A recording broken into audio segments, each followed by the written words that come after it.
சிலுவை சுமந்த உருவம்,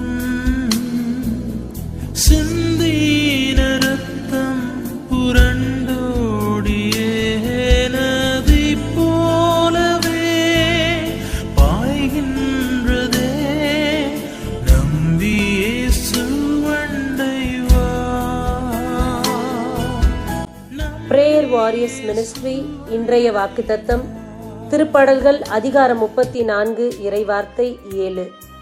ஆண்டவருக்கு அஞ்சி வாழ்வோரை அவர் தம் தூதர் சூழ்ந்து நின்று காத்திடுவர். அன்பார்ந்தவர்களே, இதோ ஆண்டவருக்கு பயப்படுதலே நம்முடைய ஞானத்தின் ஆரம்பமாக இருக்கின்றது. அவருக்கு பயந்து தீமையை விட்டு விலகின ஒரு வாழ்க்கை நாம் வாழ வேண்டும். இந்த நாட்களில் உலக பிரகாரமான இச்சைகளுக்குள் நம்மை இணைத்து கொள்ளாதபடி அதிலிருந்து வேறுபட்டு நிற்போம்.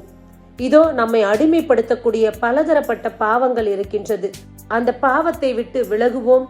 இறைவனுக்கு பயந்ததொரு வாழ்க்கை வாழுவோம். ஒவ்வொரு நொடி பொழுதும் ஆண்டவர் நம்மை கண்காணித்து கொண்டிருக்கின்றார்.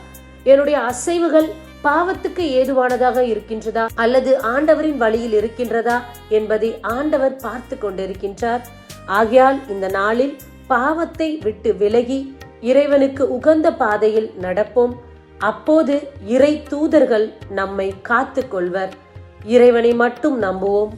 ஆமென். God bless you.